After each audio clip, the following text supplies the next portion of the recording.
All right, ladies and gentlemen of YouTube, this is a shout to, I believe it was Bruce, if I got that right, and if I didn't, I apologize. But I believe that's how you say it. Y'all, I'm really horrible about reading. If you got a oddly spelled name that's not like conventional to the 60s or something like that, I can't. My mind just doesn't go there. Just the truck wrecks were two category 4 head injuries. Just look that one up. It's pretty screwed. Um, but here, to do hemp cob in the Highland Desert. This is what this is about. This would probably apply or not apply to your area. You would have to know. I can't. The only other place that I know that there's good quality clay is like in the South. I don't know about every area. Um, I just know that parts of Illinois and Wisconsin that I've been in, it's just been nasty, like sulfur peat or something like that. It's foul. This idea would not work there. You can't separate the silt like that in this instant.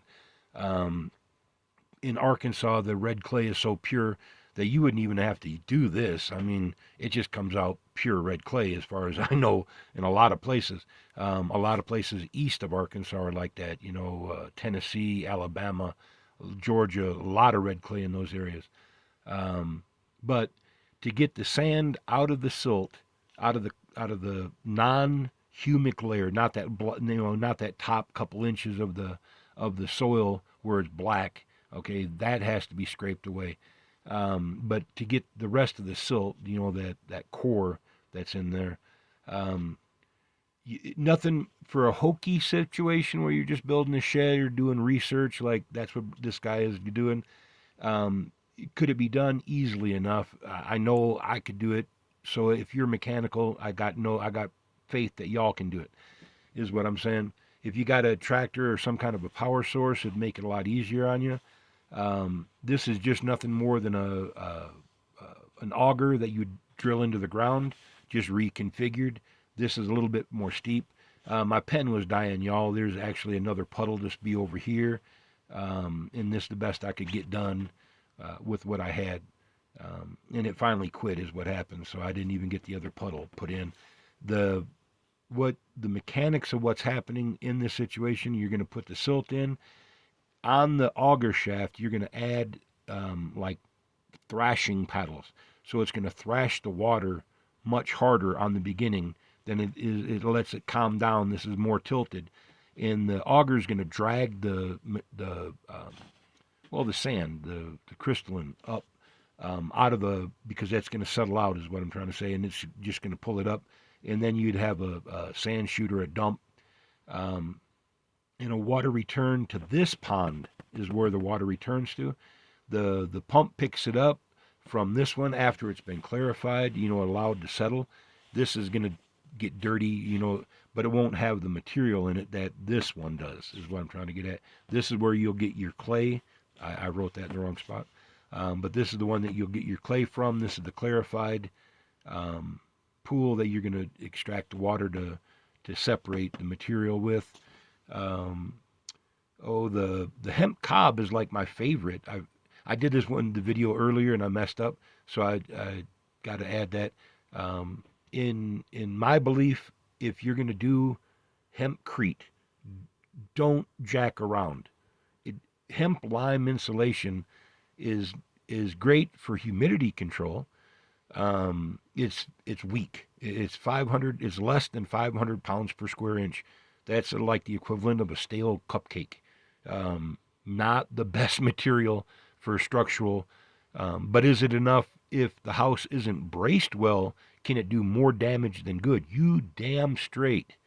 So keep that in mind, especially with these contractors that do stick frame building versus like timber frame. HempCrete, the 411 hemp lime insulation, was never intended to go into conventional stick frame homes. That's not it, y'all. And if anybody that tells you it is kind of fibbing, okay? Just straight out kind of fibbing. The structure needs to be extremely braced to use hemp lime infill as insulation. because it doesn't have the properties of OSB being wrapped around the outside to hold the integrity of a stick frame house.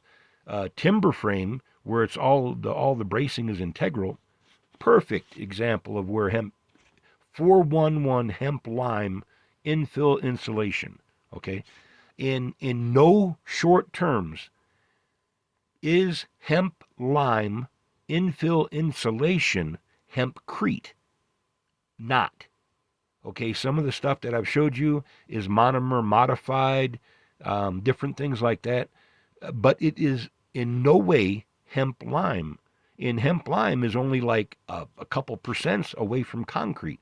If you're going to use something that uses so much CO2, um, you might as well just go all the way with modified HempCrete, a monomer modified concrete, and get all the strength. So um, it's seismically structural is what I'm trying to get at. If you're really intent on low CO2, it won't absorb as much moisture, the humidity moisture. So I wouldn't advise this like in Florida, like the southern part of Florida.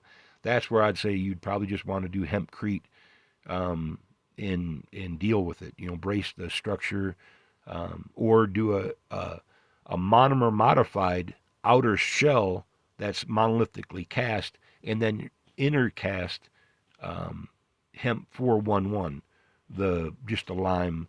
But see, it's hydrated, is what I'm trying to get at.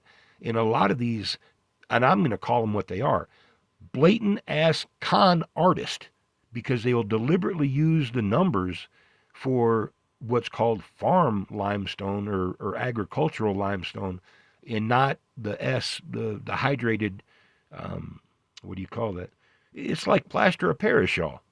It's a special type of limestone that the lime that's required to do 411. In a lot of these jokers are using agricultural lime, which that doesn't even have 500 psi. That's sad what that stuff is. And keep that in mind, that there is a difference, a huge difference in the structural strength of these components. Will they all absorb humidity? Yes, both will. Um, will they you be good at insulation? Yes, both will. Are they fireproof? Yes, both are fireproof. Okay. Is one dangerous to have if the house isn't so braced that if it wasn't like timber frame braced? You damn straight. You can't use the agricultural lime and call it hydrated lime and expect it to do the same thing. That's it's a joke. There's no words for that, and it's a bad joke. Um, as far as strength, as far as seismic strength goes, and anybody that's saying that hemp lime infill insulation is HempCrete, I can't do both hands. I'm holding the phone. But I mean, sarcastically, HempCrete, because it's been used for 30 years. Well, I'm one of the original people that did um, the original work on this stuff. I was in France when I first saw this, and that was roughly 35 years ago. So yes, I have as much knowledge as any human being when it comes to this concept and this construction method, and what hemp is actually capable of and what it's not capable of. Just like original cob, when you use grass, well, that fiber breaks down over time. Is it strong in the beginning? Yes, it is, and it'll set perfectly, and that's what makes the wall nice and um, whatever buildable or whatever you want to call it as it's being built until it dries. But then it's the thickness makes it perfect forever. Um, could you replace that with the shiv? That's the woody fiber in the hemicellulose, the stringy, it's a multi-layered nanofiber that's on the outside, that stringy material. That stringy material is twice as strong as steel by weight. Keep that in mind. And if it's added to the cob like the brick, it can easily be baked into bricks, making just a conventional brick exponentially stronger, just like it does to concrete. At just like a 20%. Uh, just just the hemicellulose added to clay is a tremendous benefit. Um, But now, does clay capture the humidity that limestone? No, not even close. So keep that in mind. If you're in a place where you're really dealing with excessive humidity, cob may not be what you want to do, unless you like make it a composite of cob and in a the 411, the hemp, type S hemp, um, the lime, the hemp lime infill. I can't even say it anymore. It's too that's too long of a thing. It's not HempCrete, y'all. And anybody that says it is can piss up a rope. It's not. So that we're done with that talk.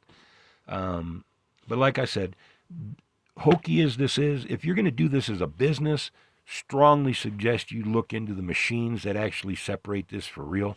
They're much more efficient. They have like twin screws. Matter of fact, look them up, and before you bail off on trying to make a hokey one, see how it's really done. But how it's working is the water's being pumped into a separate or returned into a clarification. As it's being clarified, it's being picked up in this pit, being put back in to thrash more material, and the sand's being ejected at the top. But in that chute would actually be out to the front too. It's just being just mechanically squeezed up to the top, and the water level would be like that. I mean, to give you an idea, actually it'd be up to here, and this would be like a tank to where it's just thrashing in there. But good luck if that's what your purpose is. And is it possible? You betcha. And especially up here in the Highland Desert, where we got the soil to do it. I mean, we got like 3-4 feet in a lot of areas. You can easily build anything you wish. Anywhere you can build adobe, you can build the hemp cob with confidence and strong. And especially like here where we got a lot of the just different components in the soil. Our clay goes back like concrete when it dries. They call it caliche, like a swear word, so I'm not really sure if that's its actual name. But I do know it takes a bar with a blade on it to break it if it's dry. I mean, it's like punching a brick the first couple times, and then you get like 4 or 6 inches down, and it opens up just like beach sand. Same consistency. It's just how long the sun has baked it, and that's going to be the same thing here. You just want curing time on anything you build, and just common sense, and build stuff small. Test it, and like I always say, test and retest everything you're doing. And y'all, I do this a lot more than you think. A lot of these videos, that's like my first attempt. I've made the products a lot stronger and a lot safer. So it just don't go too hokey is all I'm trying to say. In the words, it's good enough, take that out of your vocabulary, because that's just a lie. Nothing is just good enough. Make it correctly, make it safe. Test it a few times and make it better. All right. We'll talk to you then. And don't forget, there is a second puddle up here for clarification, because without that, this doesn't work. The concept doesn't work, is what I'm saying. And these puddles would be about 2,400 gallons apiece. This one could be more, is what I'm trying to get at. But about 2,400 gallons. And this one's going to finally get silt at the bottom. It'll finally get the clay at the bottom. But because the water will muddy up just instantly. But the material is going to be settling out in here, and then what's in here is just going to, as it tries to soak away, it'll like line the pit with a clay liner, and it'll eventually start holding. But if it's real sandy, probably not. You got to work with your conditions. All right, y'all. I'm going to leave you go at this, and yes, I'm going to make a. There was another question. I'm not done with the firewood. I'm blocking up. Just licking my wounds yesterday I went from blocking the timber to busting the blocks, and it's kind of it's a challenge in a wheelchair, but it's doable. You got to keep the faith, and you got to do what you can do. Don't ever say that you can't do anything. Everybody's resilient, so don't say can't. Don't ever give up. All right. Talk to you then, and this just, I'm bumping this out here. This is how it works and what you'd want to do if you're going to hokey it up. If you're going to do it in a business, look for real machines. you'd be it's just advantageous to do it, not hokey. But all right, talk to you then. Bye.